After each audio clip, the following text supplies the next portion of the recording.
Hi. We hope you're all okay and staying safe and well.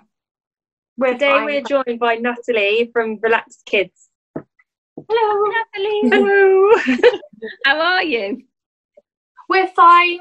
We're bumbling along, and obviously we have good days and bad days, but we've got ourselves into a loose routine, and we're learning to cope with the uncertainty of everything. And Isabella herself, I mean, she's 6 now, so she understands she understands about the virus. She understands why we're not allowed to go out. She understands why we're not at school.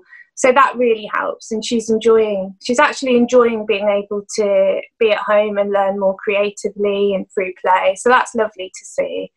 And so on a personal level, we're okay, but my heart does go out to all of those who are maybe in more difficult situations, so, stuck in tower blocks, or they're not able to they haven't had any contact with anyone physically for months and months.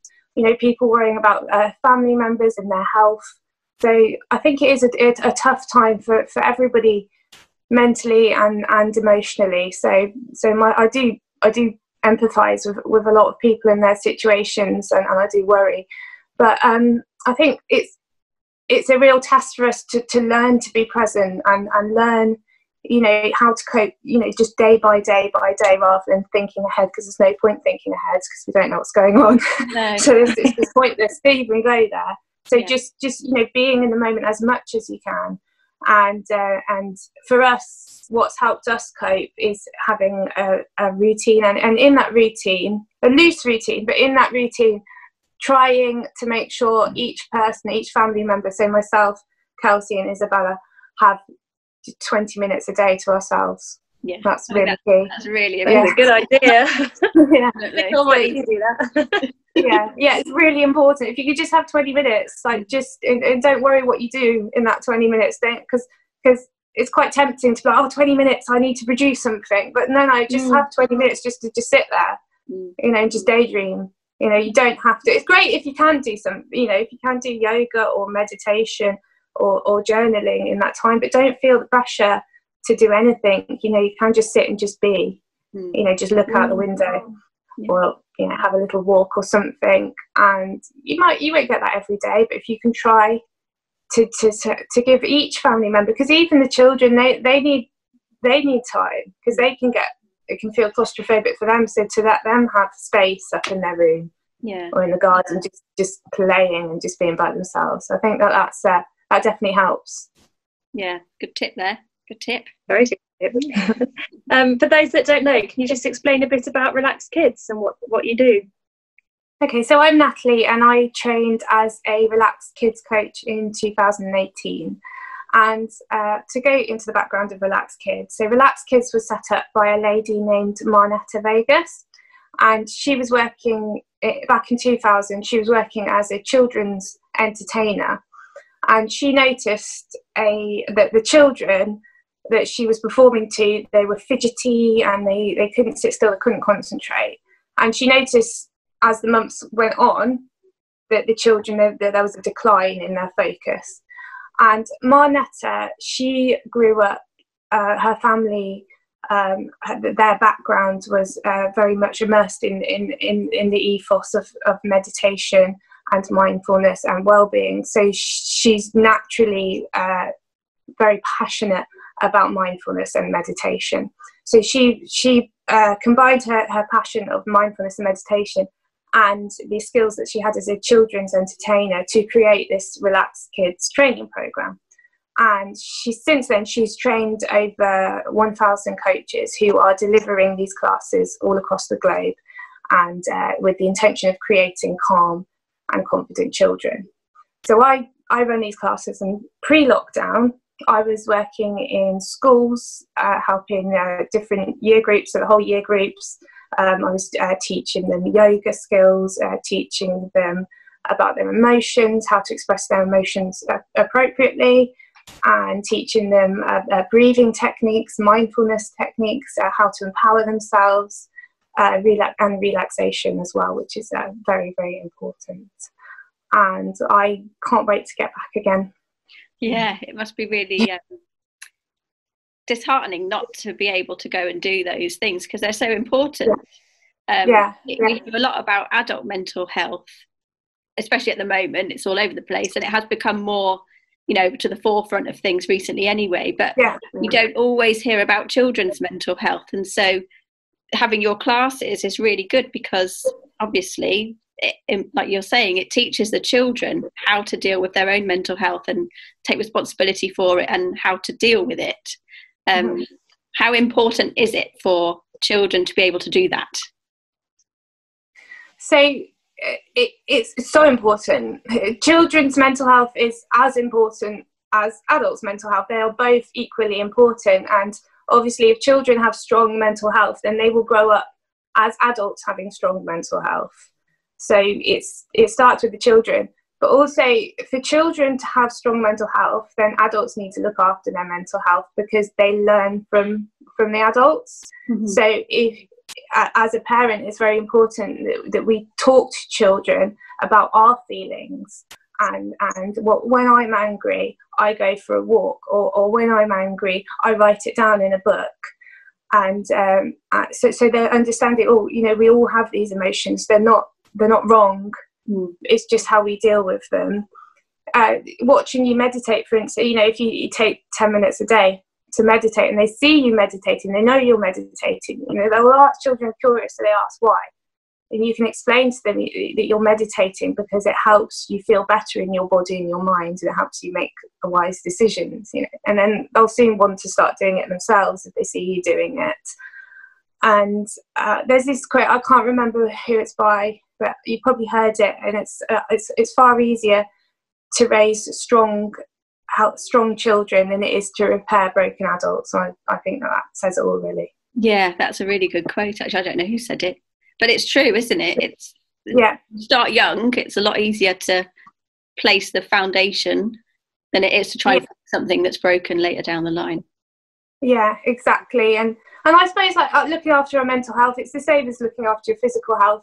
It's a lifetime thing. You can't be done with it. You know, you've always got to maintain it and look out for it. And the same with your children. So the same as teaching them to be fit and exercise and to clean their teeth and to do the schoolwork. They need to be taught to look after their well-being and their mental health as well. So it's definitely so important. And a time like this really shows that. It's a very strange and scary time for many children, if not all children. What are your top tips to help calm the nerves and just relax?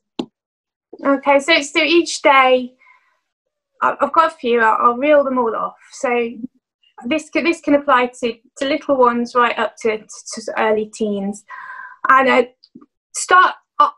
think it's best if you can start the day with something physical.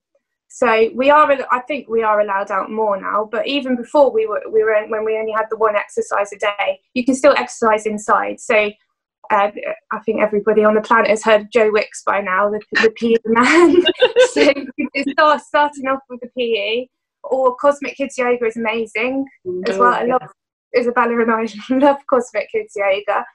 And it doesn't even have to be on a screen. You can also just put some music on and crazy dancing, whatever just gets the heart rate up, and that will release endorphins, and those endorphins will keep everybody going.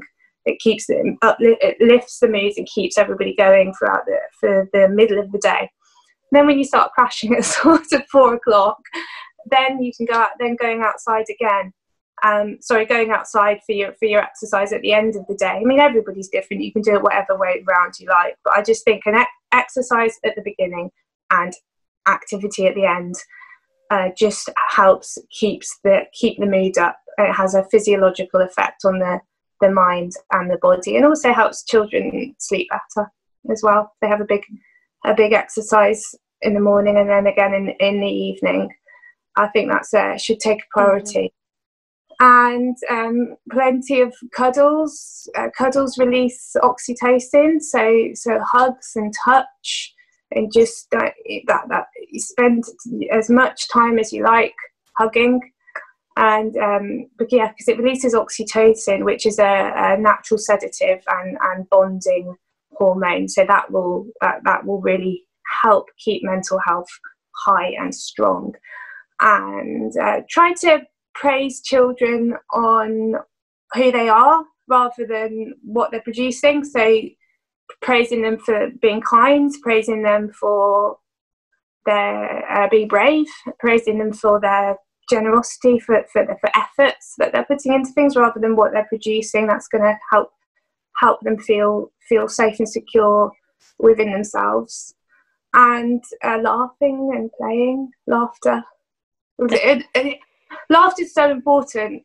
It's so important in times like this. And just be silly and have jokes and play. And I think the biggest thing is, if you're okay, if they can see that we're okay, then they'll be okay, because they look for us to know that they're safe. So if we're okay, then they're okay.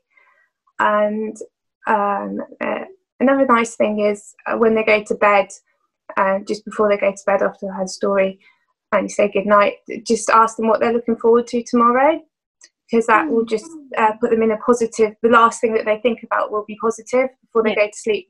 You might find that I don't know, we can't do anything. And if they do, then you can then help them to find something and help them to realise it doesn't have to be big. It can be little. It can be like just drinking from your favourite cup, or going outside and looking for ladybirds or something. Yeah. So that's a quite a good thing to do as well. You mentioned you said that if you're okay, then your child's okay, like, because they sort of mirror that. But what if, I know I have been having a few wobbly days recently where everything's overwhelming and you just can't see a way through. So if you're having one of those days, how do you, because like you say, that's normal to have those feelings and emotions. So how do you then say to your child, I'm okay, but I'm just going through these things? What's the best way to deal with that situation? Okay, so they need to understand that you can have feelings, so you can feel sad but still be okay. You know, it's okay to have a sad feeling. So it's talk to them about the feeling. I am feeling sad, and the feeling comes and it goes. Okay, so it's the you're okay as a person, you're fine. It's just that you're having a sad feeling, or you're having an angry feeling, or you're having a worried feeling. And you can talk to them about what you do to make yourself feel better. So mummy is feeling a little bit worried, so I'm going to go and have a walk to help that worried feeling come and then go. That's a way of helping them understand. Another thing, like I said, if you feel like you don't want to give them too much information, like I'm worried, and then that would trigger them, just if you feel like that and you feel like it's getting too much, then try, like I said, try and get the 20 minutes where you can go and sit and meditate, go for a walk, do some exercise, that sort of thing, and that will help clear the emotion. So it's not the emotion that's the problem, the emotions are fine. And teaching them age appropriately about your emotions and how you deal with them will help them to accept and deal with their emotions. And it doesn't mean that there's anything wrong with us as people and that we're not okay. It actually is okay to have emotions. Yeah. Does that make sense? I hope that makes sense. Yeah. Yeah. So the emotions are fine, because that means we're healthy. It's actually when you're not having emotions that there might be a problem, because you're leaving in. Yeah, thanks for that. That's good to know. It's like something like, mummy, like you could say to me like, I'm not in the best of mood, I'm feeling a bit stressed, so I'm going to do some painting to help myself feel better. Do you want to join in? Yeah. So they understand about, we have emotions, and then we express our emotions by painting or doing exercise or spending some time alone to work through it. That's good. I think that will help a lot of people. So what are you offering for families during lockdown? Are you doing anything, because obviously you can't run your classes at the moment? Yeah, so in between the homeschooling, I've been trying to grab a spare room where I can. Usually in Isabella's room, I've been putting up to make it all fun and colourful. And I've been recording some meditations, and there's an activity, how to make a caterpillar. So that'd be a good one for the caterpillar fans. So that's a breathing caterpillar. So that to help them learn to be mindful and to regulate their emotions using breathing exercises. And there's some animal breathing exercises on there as well. And I hope to be doing a lot more. Great. It's really good. My son's still got a CD that you recommended. Oh, is he still listening to that? He do every single night. He'll listen to the CD, and it has helped. I mean, the school's helped him because he's quite, get his emotions and he'd really build them up and get a bit angry. So everything just came out as anger. He was hungry. He was angry. He needed the toilet. He was angry. He fell over. He was angry. But he just didn't know how to express that he was angry. And obviously, with time, just being able to speak and tell us, it's really helped him. But he listens to the meditation every single night, and he won't go to bed without it. That is so amazing. That's so good for him. Yeah, because it's all going subliminally as well. So that's fantastic. Saying I'd quite like to write some. I feel very inspired to write some children's meditations as well. I think that's my next project that I'd quite like to do, because it is so beneficial for them, because they're so imaginary as well. Aren't they? They're so good with their imagination. So as long as you make it into some sort of story format, then it goes in really well. My daughter listens now and again, but she loves them. She loves the stories, and it does help her sleep, actually, because she's not really been sleeping at the moment. She'll go to bed at 8, but then won't get to sleep until gone 11 o'clock. It was midnight the other night, not because she's scared or worried, but she's excited for what she wants to do in the future. Most times well in the future. She's going to be a proper businesswoman, but it's not so useful at 12 o'clock at night. My daughter's the same. My daughter, she's got a busy mind. Like, she's upstairs creating and performing and drawing, and she's got to work through that. She just we do her bedtime and say good night, but she puts herself to bed when she's ready, and then once she's asleep, then she stays asleep. But she has to have this working through everything, and it's happy sounds. She's noisy and she's happy, but I think she's the same personality type as your daughter. Just thinking and busy all the time. So they are can't switch off. But when she listens to these meditations, the guided sleeping, it really helps her. She drifts off a lot sooner. But I guess that's taking over her imagination for her, isn't it? Rather than her having to think of stuff, it's placing it in there for her. But she's still thinking, she's still using her brain, but she's using it to soothe herself instead of excite herself.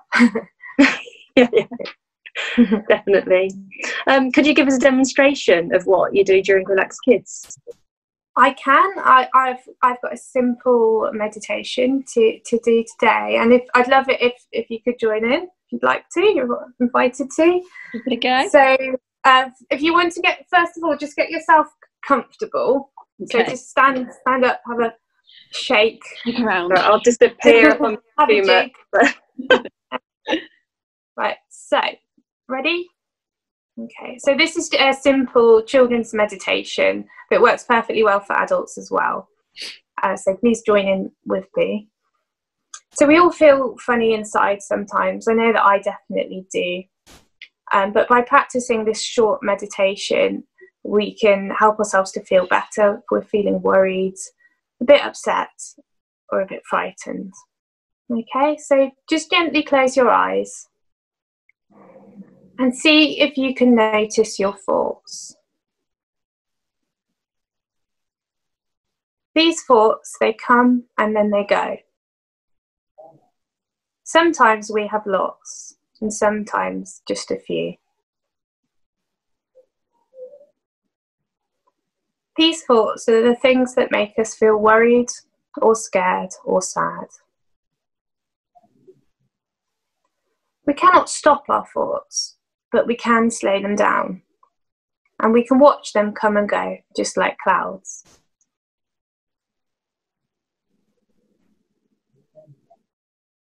Now see if you can notice your breath, gently coming in and gently out again, all by itself.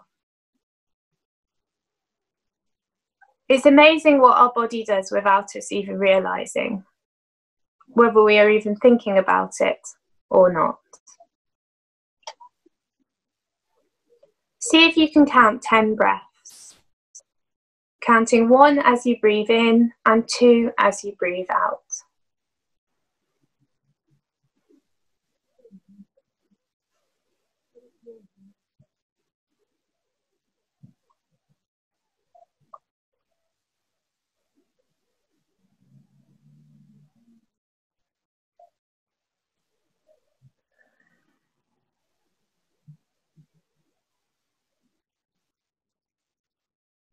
Excellent.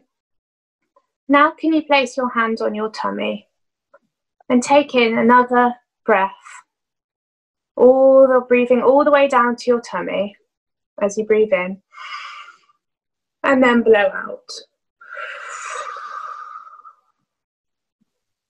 And again, breathe in all the way down to your tummy, pushing your tummy out as you breathe in, and then breathe all the way out.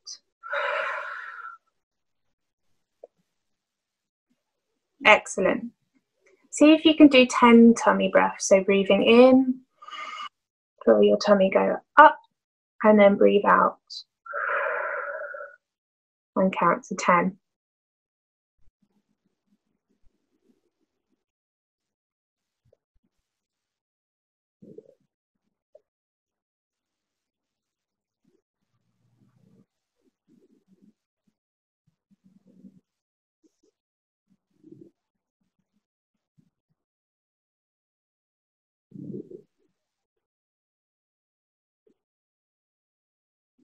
Amazing, well done.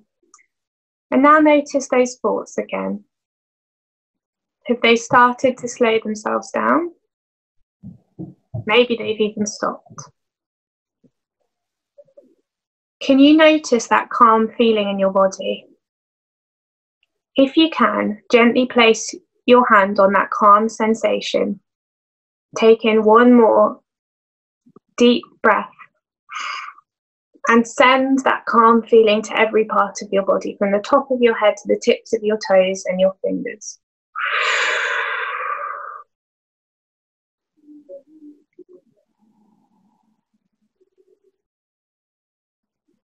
Excellent. You can practice these exercises whenever you need to, so you can always be prepared. Now very gently, wriggle your fingers and wriggle your toes. Notice any sounds around you. And open your eyes when you're ready. Welcome back. How did you find that? It was really good. Nice. Go to sleep now. Check out. But yeah, when I was doing the breathing, it did just take any thoughts away. It was just nice to concentrate on breathing. Yeah, it's amazing. Just that one thing can be so transformative, and you can just do that whenever you need to in the kitchen. You don't have to close your eyes. You can just walk around doing it. Fine, and that will have a big effect. That was great. Thank you. Good. Thank you. How can people get in touch with you if they want to ask you any questions or to find any of the videos you're putting online? Okay, so my Facebook page is Rainbow Kids Relaxation. So if you go on there and follow that page, and then you'll be able to get hold of my videos. And if you want to call me for a chat, my number is 07879 118 587. And my email address is relaxkidsnatalie, one word, @hotmail.com. Great. Okay. Thank you very much, Natalie, for coming and chatting to us. I've really enjoyed myself. Thank you. Thank you for having me. It's all right. And thank you to everybody for watching. I hope you've enjoyed that and found that useful. No, I have, definitely. If you have any other ideas of who you might want to hear from, then just let us know and we'll see what we can do. But in the meantime, stay safe, stay well, and we'll see you again soon. Bye. Bye.